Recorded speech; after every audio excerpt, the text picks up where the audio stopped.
theyeshiva.net. It says Chukas, page 122, column 2, or Samach Aleph, Amud Daled. You see the Likkutei Chukas, Samach Aleph, Amud Daled, page 122, column 2, Vayaas Moshe Nechash Nechoshes.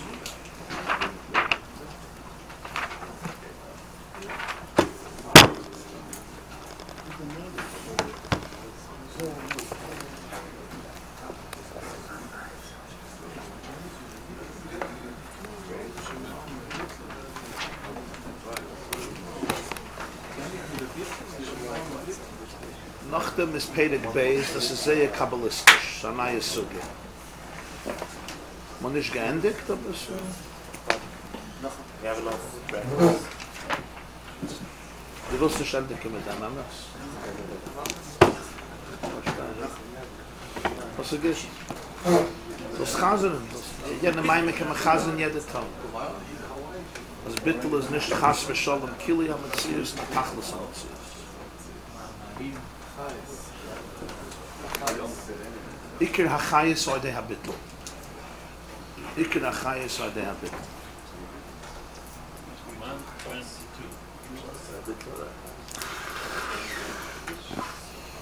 This Maimon Likkutei is on a story in Parshas Chukas, which, like many stories, at first glance seem very difficult to understand.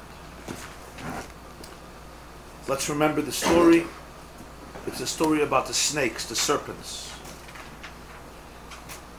Torah says that the Jewish people speak against Hashem, they speak against Moshe. Why did you take us out of Mitzrayim to die in the desert? We have no bread, we have no water. Our souls are disgusted with this horrible bread that you're giving us. Fiery, venomous serpents attack the Jewish people and bite them. The Jewish people come to Moshe. Moshe prays for the people. Hashem tells Moshe, Asay lecha saraf, v'sim oisoi al nes. Make for yourself, sculpture for yourself a snake. Sculpture out a snake and place it on a nes. Nes is a pole. A pole, and put it on top of the pole. V'hoya kol anashach, whoever is bitten by the snake, v'ra oisoi, will look up at the sculptured snake that you made, you crafted on the pole, and he will live. The pasuk says, and this is the beginning of the Maimer, Vayaas Moshe Nechash Nechoshes. Moshe sculptured Nechash Nechoshes, a snake made out of copper. It was basically a copper snake. Vayisimeyu al hanes, and he placed it on the nes, on the pole, on top of a pole. V'hoya im noshach hanochoshes ish, and if a snake bit any person, v'hi bit al Nechash Nechoshes, he gazed on the copper, at this copper snake, v'choy, and he lived. He lived, he was healthy, he was fine. That's the story. Zog the Alter Rebbe, the Maimon begins, v'isa b'Mishnah. There's a famous Mishnah, Soif Perek Gimel de Rosh Hashanah. The end of the third chapter of Masechta Rosh Hashanah. We started a few days ago the third chapter of Rosh Hashanah, so this is the last Mishnah of the third Perek of Rosh Hashanah. The Mishnah asks a question, V'chi nachash meimis, nachash machaya, tell me. Somebody gets bitten by a snake, Chalila, they become sick, and they look at a copper snake, they get healthy or they die. How can looking at a copper snake make you healthy or kill you? V'chi nachash meimis machaya. And for the Mishnah, Ella, there's a metaphor here. Bisman sheYisrael mistaklin klapi ma'ila, u'mishabdin es libam lavim shabashamayim. When the Jewish people look upwards towards heaven, towards Hashem, and they dedicate their hearts to their Father in heaven, then they become healthy. Then they live. And if not, Chalila not. That's what the Mishnah says. The last Mishnah of Rosh Hashanah. To quote the Mishnah, I'll quote the Mishnah here. Kolzman bisman sheYisrael mistaklin klapim ma'ila meshabdin es libam lavim shabashamayim hoyu misrapim. Looking up, it's not looking up at the copper snake. It's looking up generally, looking up to Hashem, to their Father in heaven. Then they're healthy. V'im lav hayu nemaikim, and if not, they disintegrate. That's the Mishnah, explaining the story. Frag the Alter Rebbe, Pasha Takash, V'kash, Lama Leila Nachash Kla. If that's the case, why did Hashem tell Moshe to sculpture a snake? Elavayim Neshacha Nachash Istaka Klape Maila. You have to tell Moshe Rabbeinu, if a Jew gets bitten by a snake, he should look up and daven to God. No, you have to make a snake. And make a snake and build a pole and put the snake on top of the pole. And if somebody gets bitten, they look at the copper snake. And then the Mishnah says, what does that help me? No, you're not looking at the snake. You're looking at heaven. You're looking up to Hashem. You're looking out of yourself and turning to the Creator of the world, to your Father in heaven. You're reaching out to Him. That's what makes the refuah. So what are you making a snake for? So the whole story is modna. The Mishnah asks a gewaldige question, answers a beautiful answer, but the answer doesn't answer the question. What do you need a snake for? Tell them to look up. Fakert. It makes the question even stronger. Because by building a snake, people could misunderstand the message, and they start worshipping and giving extra attention to the copper snake. And if you don't believe me, this is exactly what happened.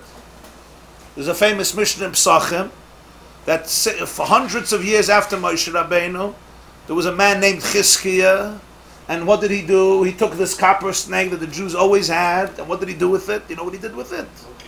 Huh? He destroyed it. Kiteis nechasha nechoshes. He smashed it into pieces and he got rid of it. Now imagine that wasn't easy. This is a thing that came down from Moshe Rabbeinu's generation in the desert. Because the Jews didn't get rid of it, they took it into Eretz Yisrael and they kept it. And Chizkiah HaMelech had it, and he destroyed it. Why did he destroy it? Because basically it became an object of worship. In other words, the whole message of the Nachash became misconstrued. Somehow this shear always manages to go in a certain direction, doesn't it? So do we want to talk about that now?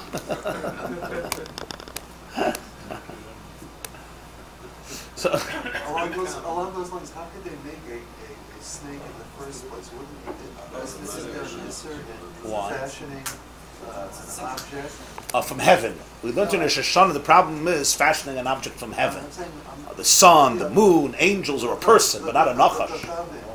But are you allowed to make objects? Just stop. First of all, you're allowed to sculpture objects from the earth. Second of all, even if not, there's a tzivui. Hashem told to do it. Yeah, there's a tzivui, but the bull in Lower Manhattan. The bull in Lower Manhattan, a person could make a life-size creature and stick it in his front yard. It wouldn't be a problem. Right. They think it might be odd, but you know. Right. But it's the answer's on Some people do it here in Monsey. They want to keep away the ducks, so they put swans. They sculpture swans, and the ducks run away. My neighbor did it, and I hear the ducks screaming one day. But you're saying it's a life-size, it's a replica. Yeah, a replica. So there's no problem in a replica. Or some, I have another neighbor put up a coyote. They sculptured a coyote, because of beer, because of deer. Deer. Ich weiß. I saw a picture of a coyote. So the problem would be it was a human face, Yeah. But the other A human face is a problem, or anything from the heavenly I planets. was going to ask about the Kisei Kavod. There's a Yeah, shore there. yeah. The angels, yeah. You could make a shore and it wouldn't be a problem. Yeah, right. So here a snake is Right, a snake is fine, but in this case it was anyway a mitzvah, so it's not a shayla. And Melech Yehuda said Yadu. Yes. Destroyed Kiteis nechasha nechoshes, because it became something off. So this is the Alter Rebbe's question. The Mishnah is telling me the whole point here is not the snake. The point is to reach upwards, to reach to the Rebbeinu Shalom. So what are you making me a snake for? Gewaldige kash. Va'oit. Another question. What's this idea that when you want to pray, you want to reach out to Hashem, you're looking upwards? When it comes to davening, the Chazal tell us in Gemara, tzarich sheyiyeh einov lamata v'liboy lamayla. The way the Chazal describe the concept of tefillah in Maseches Yevamos daf kuf hey amud beis, liboy lamayla, his heart should be directed upwards. His einayim, his eyes, should actually be lamata, downward. Here we say no, you have to actually look up. Not only the heart gravitates upwards, the kavanah is up, but actually ein of Lamayla, you have to look up, which is l'chayra, something different than we usually see by tefillah. L'havin is that to understand all of this, nakdim, lachkar, be'inyan yiridus haneshama ba'olam hazeh. We need to give a hakdama, lachkar, to investigate, to discuss the concept of the neshama coming down into this world. As in many Maimarim, this question always comes up again and again. Why are you here? Why does the soul come into this world? Probably the most important question for a person to ask. Ke'ikar tachlisoi, the main objective of the whole purpose why the soul came down into this world is l'dabik b'koinoi ba'ava v'yirah.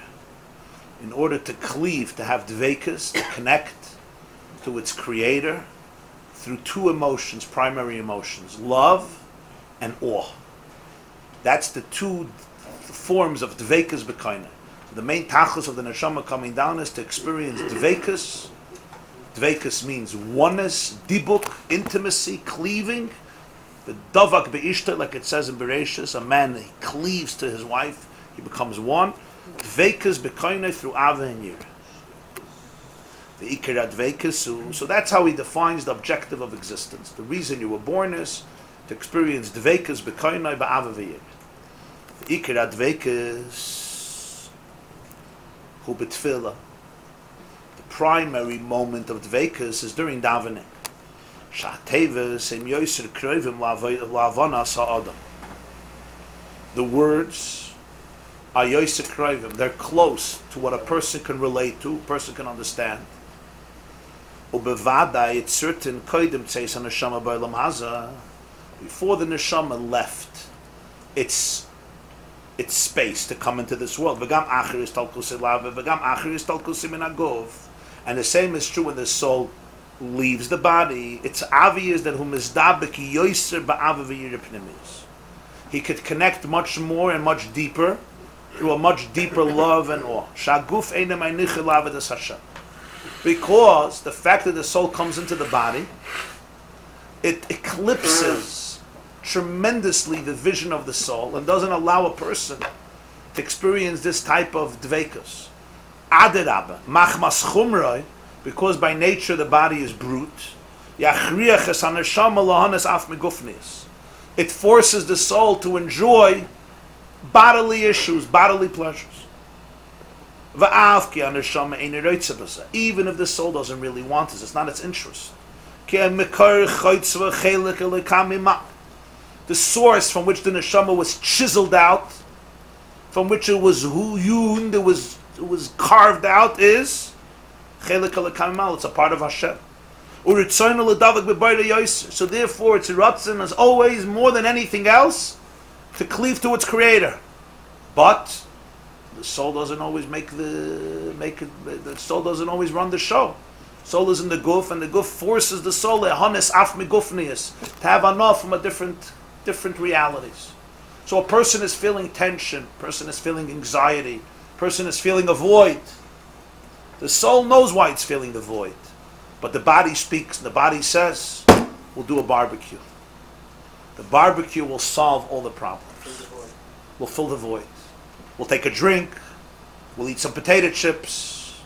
We'll do this. We'll do that. He's getting excited already. Okay, chocolate chip cookies. Make a couple of dollars. You'll get some covet. Whatever it is, there's different answers. But it doesn't satisfy the void. The reason it doesn't satisfy the void is because a person is a chelik eloka mimal. A person is divine. So therefore they need transcendence. They need ultimate meaning. They need real godliness. They need real purpose.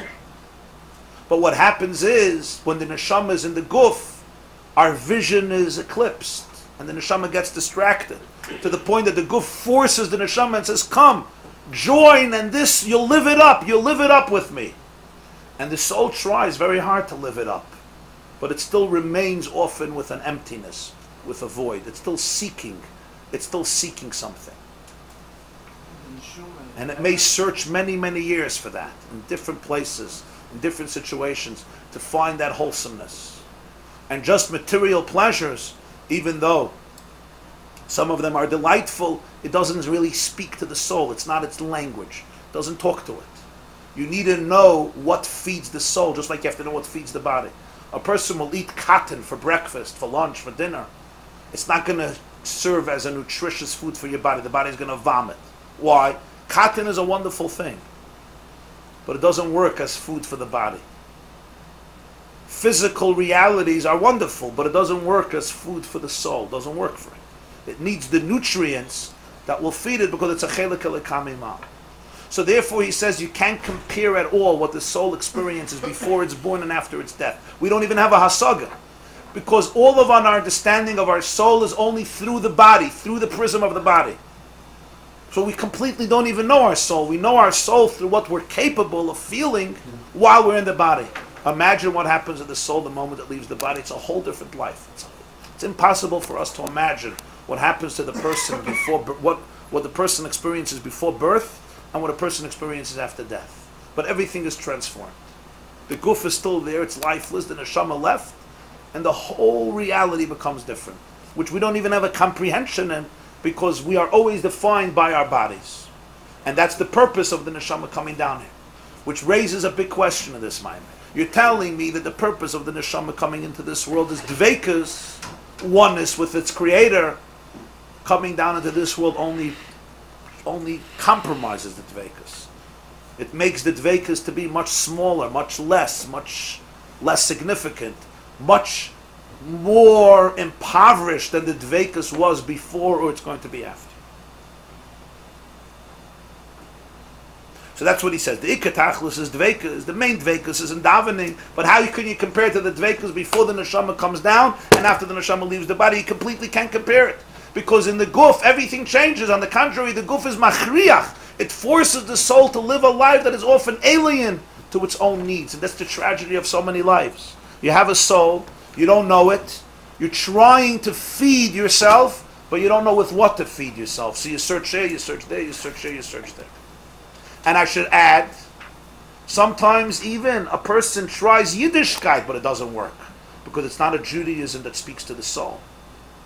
In Yiddishkeit itself, a person is searching to satisfy their soul, but it's not a Judaism that serves the soul. It's a different type of Judaism. You give a mashal. You give a mashal. It'll be much more juicy than if I give a mashal.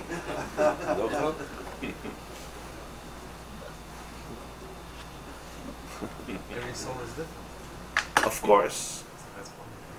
My point is, just religion doesn't always satisfy a void. Because in religion there could be false things too. Just because you're calling it religion, you're calling it holy, you're calling it God, you're calling it spirituality, as we learned many times. People can define things based on their own image, on their own sculptures. They make their own sculptures, they make their own gods, they make their own deities. And it doesn't really speak to the soul. Themselves. Yeah. Yeah.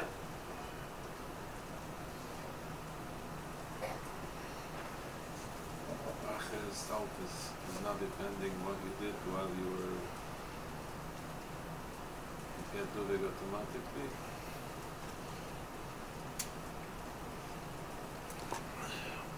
Of course not. Every soul, after the histalkus, it has a vision of things that are very different. Depending on how the person lived, there'll be different experiences of what the soul goes through. But the common denominator is a person sees everything in a different way after their passing, no matter how they lived. It may be a cause of deep pain and shame and embarrassment in the inner sense, like, wow, I didn't realize this. But that's true with every neshama after this talkus.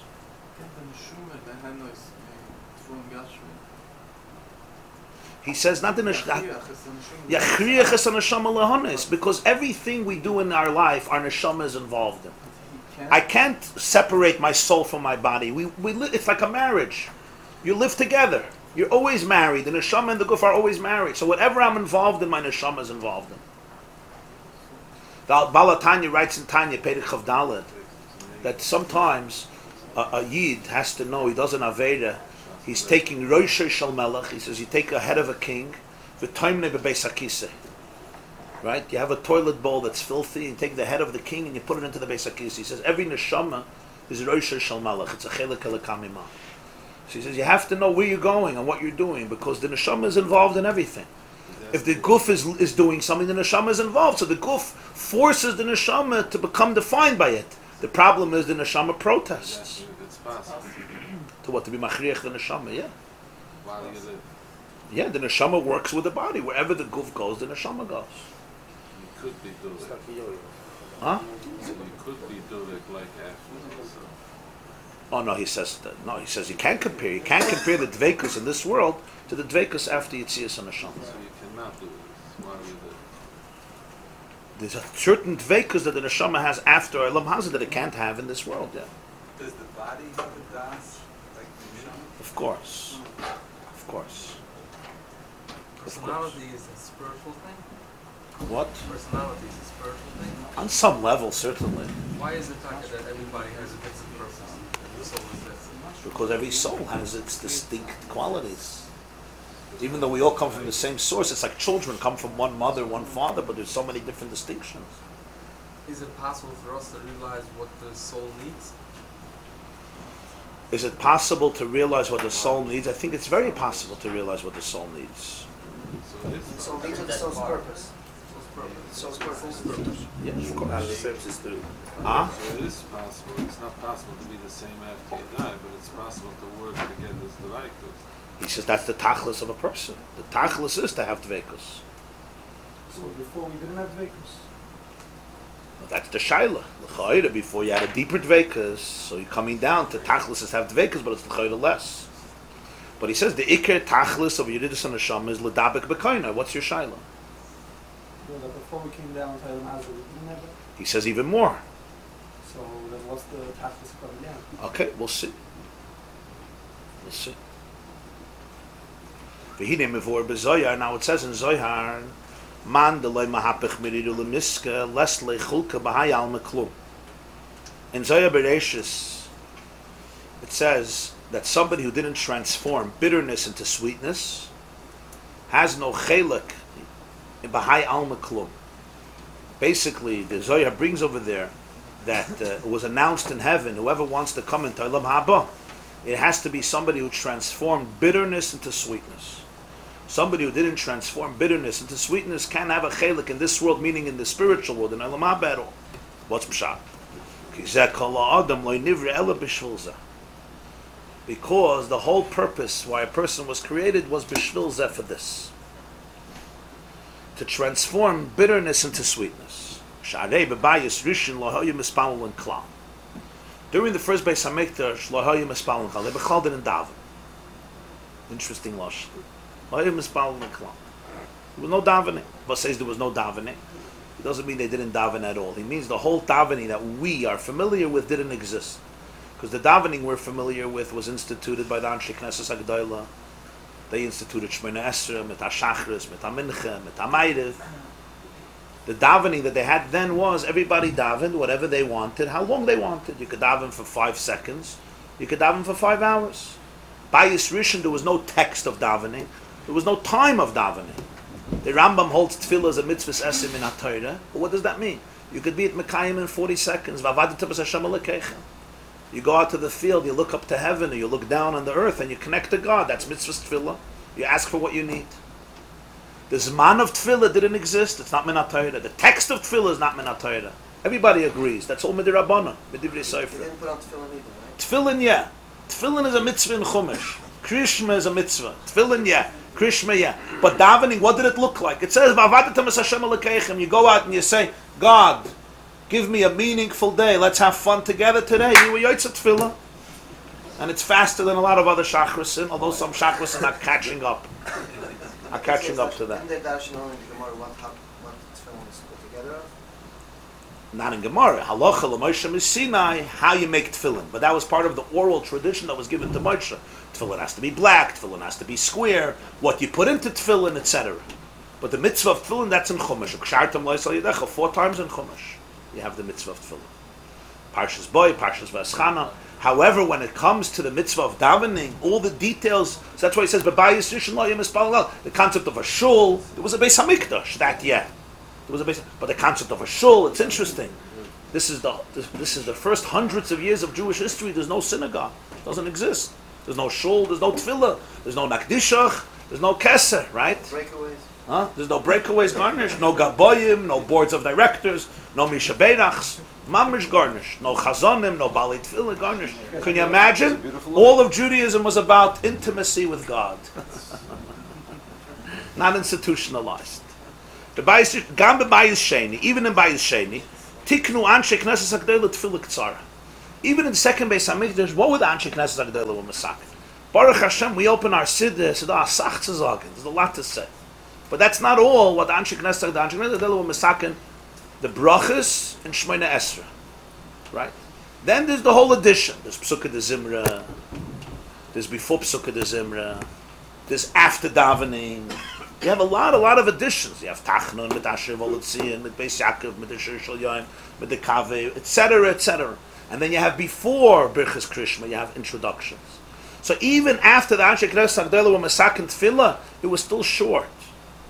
Ubevadai kol ha'avodah shalahem lo yhoya kiyim al derech zeh lapech miriru l'misnei. But if we're saying that the tachlis bria sa'adam is to transform bitterness into sweetness, this existed then also. This was their avodah. But it expressed itself differently. In other words, he made a klal here, that the reason the neshama came down into this world is for dveikus, to be one with its creator through Ava and Yir. The primary time for that is davening. But in Bayis Rishon there was no davening. In Bayis Sheni was much shorter davening. So the purpose then was different. He says the purpose wasn't different. You just have to understand what it means in every generation. The purpose is always to come into this world and to experience dveikus. The dveikus before birth and after death is so much deeper. But in this world, the avodah is to transform bitterness into darkness. So even though the neshama could be forced out of dveikus, a person should be able to transform the negativity into positivity, the darkness into light, the distractions into opportunities, the descents into ascents. And then there was no tefillah, but the concept existed then also to transform. To explain all of this, he starts explaining. Ki hadinim nimtakin b'sharshim. He now changes the subject completely. He's going to come back later. There's a klal in Kabbalah, in Chassidus. It's called Ein hadinim nimtakim ela b'sharshim. Everybody remembers what it means? We learned about this a while ago. Dinim comes from the word din, which means judgments, harsh judgments, like a din, a verdict. All dinim become sweetened when you go back to their source, the sharsh. That's a klal. If you want to sweeten a din, you have to trace it back to the shayrish. Explains the hine. What does this mean? Kol ra'is v'dinim rachman al-itzlan shenesavu ba'olam.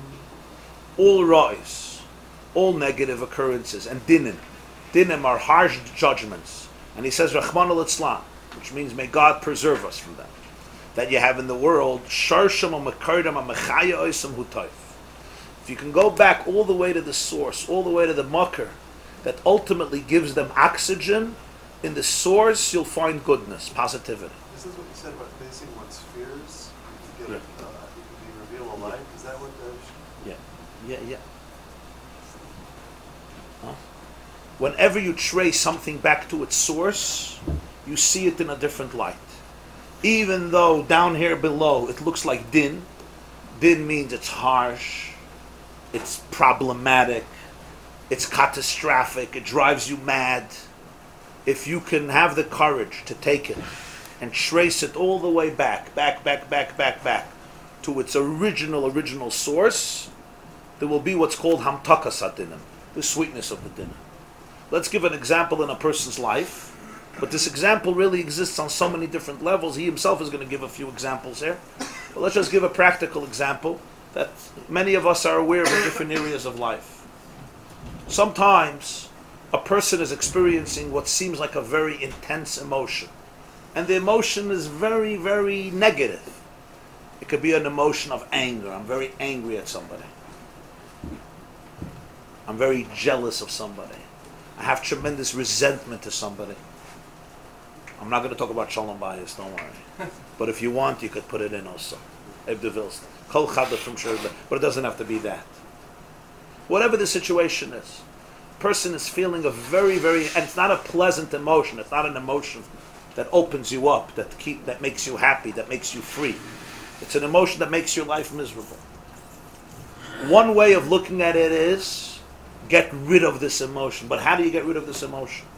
So we all have different ways through which we cover up or we get rid of these emotions. But what happens if you could go back to the shayrish of it? What if you could take this emotion and trace it all the way back to the beginning? Meaning, really, really delve into what triggered it, and what triggered the trigger, and what triggered the trigger of the trigger, which triggered that trigger, which you often need help for it. Du hebst schon an Krechtchen. And you go back to the beginning and you will find that there's really a very little sweet child, a beautiful, angelic, sweet child, who's searching for something that is not negative at all. Probably very, very positive, maybe very sweet, very beautiful, very pure. And suddenly, what seemed like a harsh monster is really a very innocent, pure child who's searching for something very pure. But it developed and it evolved into a very intense, monstrous emotion. You're looking at yourself and you think you're a horrible person, and you're experiencing all of these things. But if you go back to the shayrish, it's completely different. That's called Ein Hadinim Nimtakim Ela B'Sharsh. This is not just a truth in psychology. It's also true there. But it's true in everything in the world. He says here, any din in the world, if you can really take it back to the shayrish that gives it original chayas, everything needs oxygen. Nothing lives without oxygen. Every thought needs oxygen. Remember that. Every emotion needs oxygen. Just like a fire. You take away the oxygen, there's no fire. Kennst Willen von Hein bis morgen. It can be a huge fire. If there's no oxygen, there's no fire. Can't survive. A person without oxygen, you go underwater, you could be a big bully. You're not going to survive. A thought also needs oxygen. Every thought, somebody is feeding it. An emotion needs oxygen. Give a more detailed example. Das darf man haben, die Psychologin. Dann darf man haben, die Psychologin da, to give this. An example for what? That you need oxygen? No, what is the women talking about? Start saying somebody's nervous about something. What is there a way if you go back and you find out that it's... Does he understand when he took it, the deal, and he doesn't understand when he took it back?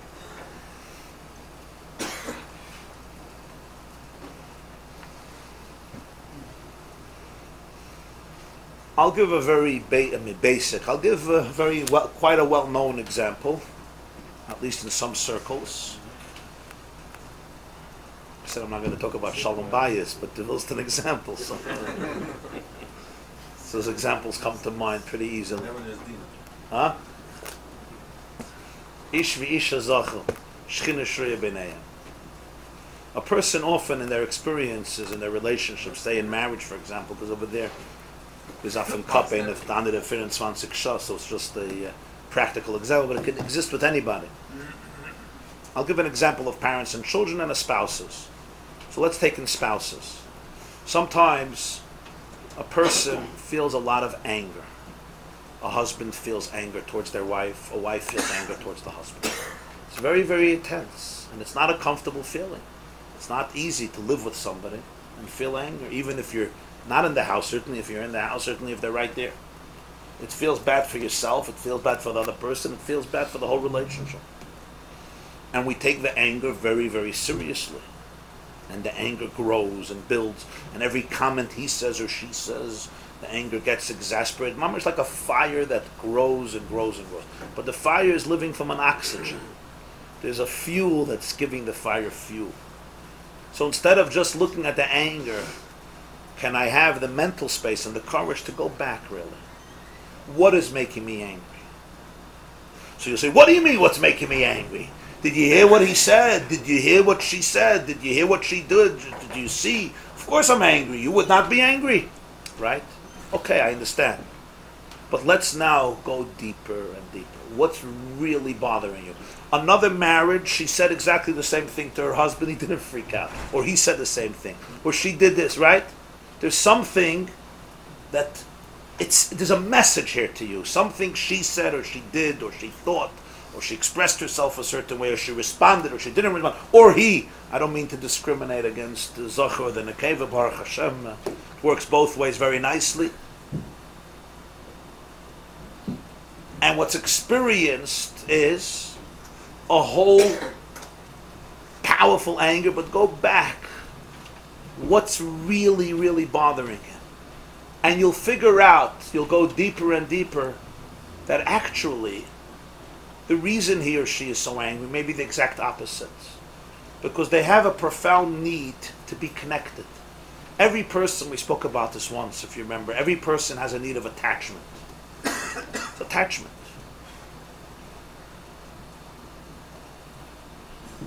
You remember B'Shalach, I spoke about it, Barichas.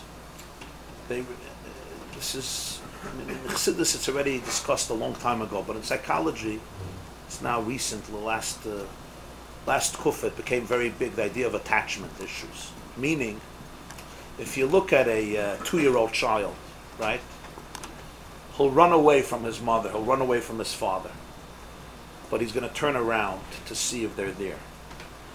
What allows him to detach is that he knows he's attached. If they really run away, then he's going to come looking for them. I could become independent because I know that there's somebody watching me. The more you allow me to be connected to you and I feel connected, I could become disconnected. If I really have to become disconnected, I can't survive. I need to be connected. We could be detached only when we're attached. However, we also, if we're only attached, we want to be detached because we want independence. So there's two forces in every person. On one level, I want to be one with you. On another level, I want to be separate from you. And this already exists in the child. The child is born attached, but sooner or later the child wants to do something different. We grow up, I want to make my own mark. I can't be my father, I can't be my mother. But what allows me not to be my father and mother is that I have a father and mother. That I'm really attached. That gives me the confidence that I can actually be separate. Because if I'm not attached, I feel something is missing in me, so therefore I can't really be independent. Because I'm trying to be independent, but I'm just looking for somebody to fill me. So you understand the paradox. The more you're attached, the more you can be independent. The less you're attached, the less you can be independent. So the person who's very, very independent without attachment really struggles very deeply for attachment. The person who's attached also wants independence. When a person gets married, that need of attachment is very, very powerful. It's the attachment that allows the couple also to be independent, not to be attached. When this person is experiencing anger, what he may really be experiencing on a deeper level is he so wants to be attached to his wife, or she wants to so be attached to their husband.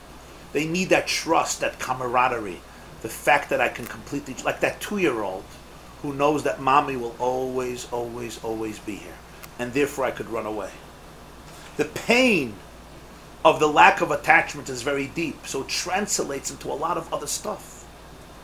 Into resentment, into anger, into alienation, including into a statement, I don't need this person ever again. I'll be married, but I'll really be divorced. It sounds like you really don't want this person, or maybe it's the other way around. I so want you, and it causes me so much pain that I don't feel that trust, that the only thing I can do is, to deal with it is, to cut you off, because I don't have the courage to go back to that place. A father tells me that his teenage child called him Hitler. Not a geschmacka thing for a father to hear, right? The instinct sometimes of the father is, apart fres, right? You're living in my house, I'm paying you. You know what I mean? I'm paying for everything you need. And I understand. It's a horrible thing for a child to say, and in the right time it should be corrected. But understand, what is the child really saying? This son may need his father more than everybody else. He may need his father desperately, but because he doesn't feel he has his father, So the pain is very powerful. We don't like to live in pain. Just like we drink, they say, why don't Jewish women drink? Because they don't want anything to interfere with their misery. So just like we drink, we make substitutes for our misery. I don't want to feel the pain. What do I do not to feel the pain? I say my father is the worst thing in the world. Who needs him? Who needs such a father? He's horrible. I don't need him. That anger towards my father is really a cover-up for very deep pain. And if you go deeper and deeper and deeper, you may find a very innocent, powerful innocence here. So it comes across with a lot of emotions that we're feeling are secondary emotions, not primary emotions. You know the difference? Secondary emotions means that's not the issue. It's a cover-up for the issue. It's a smoke screen. It's not the issue.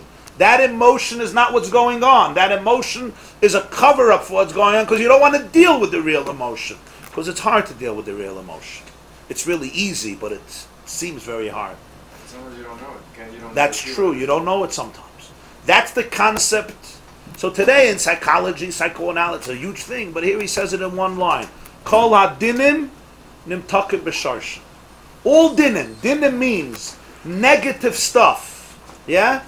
Go back to the shirish. You see the tree? Go back to the roots. Go under the ground and show me where it started.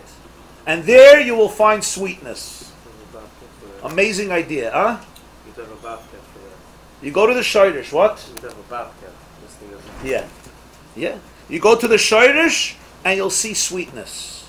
You won't see dinim. You won't see dinim. And that's the real oxygen. The real oxygen, everything is getting chiyus from somewhere. No thoughts and feelings live on their own. You're feeding them. Doesn't look like you're feeding them. You're like, I'm not feeding it. I really hate this person. I am angry at you. You're the worst of the worst. These are thoughts. These are thoughts. These thoughts are being fed. Somebody is giving them oxygen. Go back. What is giving these thoughts oxygen? Always. That's the biggest idea here. I'm not just feeling things. My feeling is alive. Life comes from somewhere. There's a battery. There's an energy. Somebody is feeding it. And the answer is information. Information is the oxygen of emotion. I feel something towards you because I have information about you. My perception of you is feeding my emotion towards you.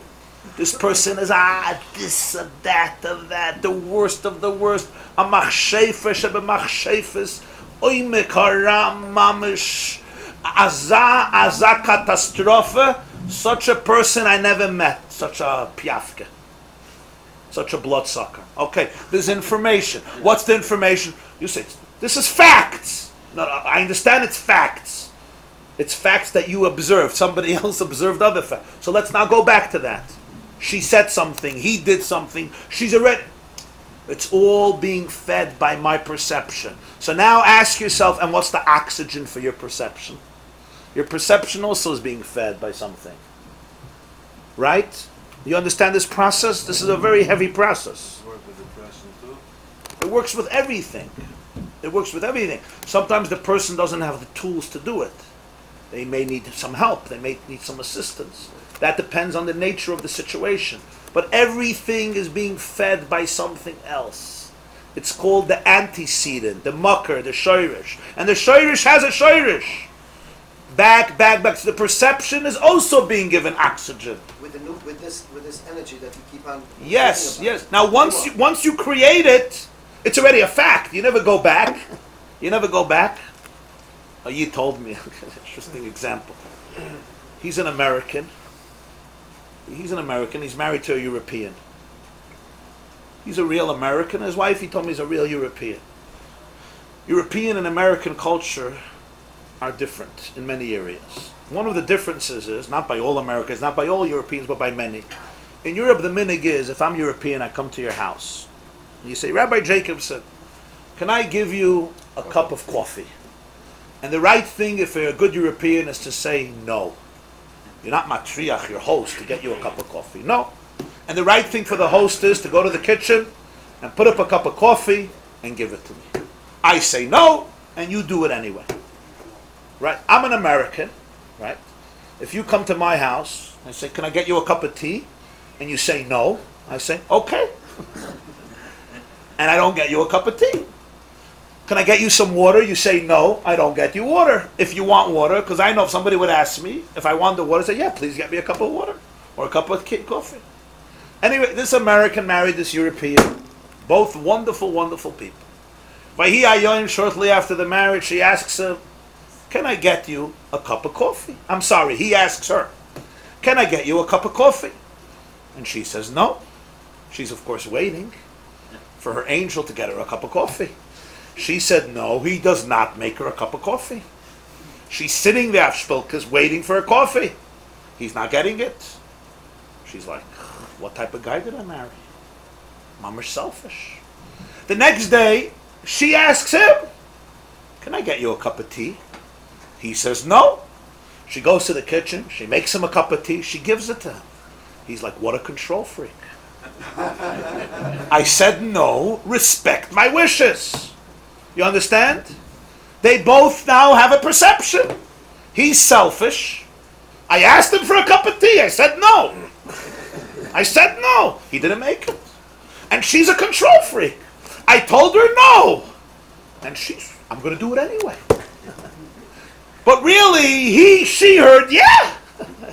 He heard no. When she said no, she meant yes. When he said no, he meant no. Okay, versteh? Now imagine 12 years later, yeah? This story built on itself. She decided he's selfish. He decided she's an absolute control freak. She doesn't respect boundaries. Every day they bring more rayas to confirm their story. After 15 years, it's a fact. He's absolutely selfish. She's absolutely controlling. And their whole life is based on that. Once again, what happened? The first time there was no conversation. There was no communication. They developed an anger. That day, it was a little anger. It wasn't a big anger. A cup of tea, a cup of coffee. It's not there. But it was a little. And that wasn't challenged. The secondary emotion came in. What if they could have examined the shayrish of it? Go back to the pain you experienced and identify it, and you'll see the whole thing was based on a misunderstanding. He's completely not selfish. He's completely not controlling. He's as selfless as you could find, and she is as respectful as you could find. But it becomes this is a very comical, but it's not so comical when it comes to reality. So this is true in almost everything in life, and it's true also with spirituality. Meaning, when you have instincts, habits, taivas that are negative, in the shayrish, it's toiv. And he gives a mashal that we're going to finish with today. He says, the last line, "Kamashal hazoyna in ben hamelech hamavur b'zoyah."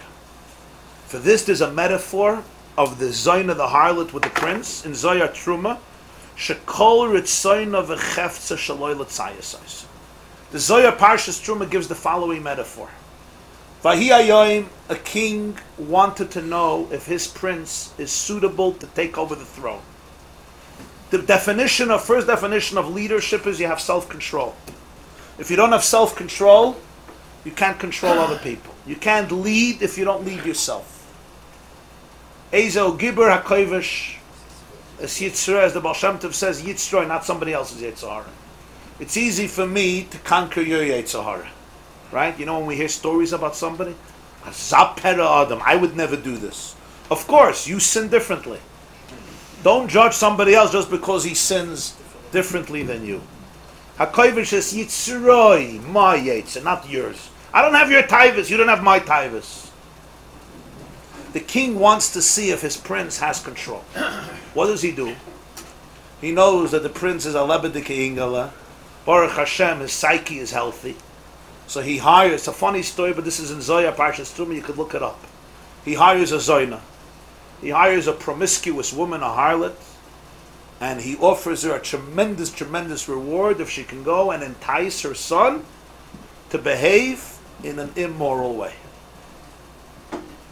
Understand now what happens. Here's what happens. She approaches the prince. She has to do a good job. If she tells him, the king sent me because he wants to see, verbistu, it's all over. It's all over. It's a game. She has to be a zoyna k'moshe kasu. No compromises. He can't know the secret. But what is really going on here? What does she want? Does she want that the boy should surrender to her? Or does she want he should tell her no? So the Baal HaTanya says that's the oimek. Shekol ritzoyna v'chefze shaloi l'tzayis oisa. She's asking and begging, but she's begging inside. Say no, say no. Ubazet tisaneg yoyse shetei ahuva l'melech. She knows that if he surrenders, the king is going to be so hurt. And she works for the king. She's connected to the king. She's a person of the king. If the boy says no, the king will be so happy. And therefore, her relationship with the king will also be. Shetei ahuva l'melech, she'll be beloved by the king. If not, the king will always look at her as the source which brought out who his son really is. If she persuades him and she prevails, it's not the Ratzon HaMelech. So now look at the two perspectives. From the perspective of the boy, who is she? She's mamish a zoin who wants to destroy his life. From the perspective of the king, her whole inyan is to build his life, to bring out his koyach, to bring out his power, to let him flex his spiritual muscles. From his perspective, he thinks she really wants him to do it. She knows that she really doesn't want him to do it. But he never knows that secret. So you have here completely two different layers of reality. On one level, she's Ra, and that's true, she is Ra. On another level, she's pure toiv, she's pure innocent. All she wants is to bring out the goodness of the boy by him saying no. So the whole temptation is there just to challenge you that you should be able to become a man. Without that fight, you'll never be able to become a person. If you don't have that ability to lift those weights, to fight for yourself, you never become a person. You need to be able to resist. That's what brings out your tremendous koyach. But so from the Melech's perspective, she's just a shliach of the king. To bring out the ruchnius of the child, the toiv of the child, the morality of the child. She's a complete shliach, shluchar shaladam k'moisah. She's the king herself. She's like Hashem himself. She's a shliach of Hashem. What does he see? He sees a pure zayna. If you ask him, he's going to go back to his father and say, punish her, she's the worst thing. Little does he know the secret that she was sent by the father. And not only she was sent by the father, she wants him not to listen to her. So there's a completely different layer. This is an example where on one level you're dealing with Ra. This Yetzer Hara is Mamash Ra. On a different level he's really all toiv. All he wants is your good. The funny thing is, when you listen to her, you think you're doing what she wants. You think you can have a relationship with her. Really, why doesn't it work? This is the source of addiction. Because she really wants you to say no. So by actually following her request, you don't even get her. You get her chitzonius, you don't get her pnimius. And you know it. That's why you're addicted. So you need more, and you're not even getting her. Because her you're not getting, because she wants you to say no. By saying no, you're actually getting her. Because that's her whole tachlis. She's serving the melech. By saying yes, you think you have her. You don't have her. You have the external self. It looks like you have her. You think you have her. She's nebach saying, oh, what an idiot, what a tippish. He thinks she's all excited. She sees all excited. Nebach. He's excited with nothingness. He doesn't even know who I am. All sin in the world is this situation. The Yetzer Hara lacht. He's like, he's taking me seriously. He doesn't get it. He doesn't get it. I'm not into this. I'm a shliach. So at the surface, it's one layer. On a deeper level, it's a whole other layer.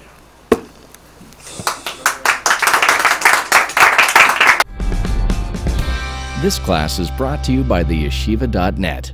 Please help us continue the classes. Make even a small contribution at www.theyeshiva.net/donate.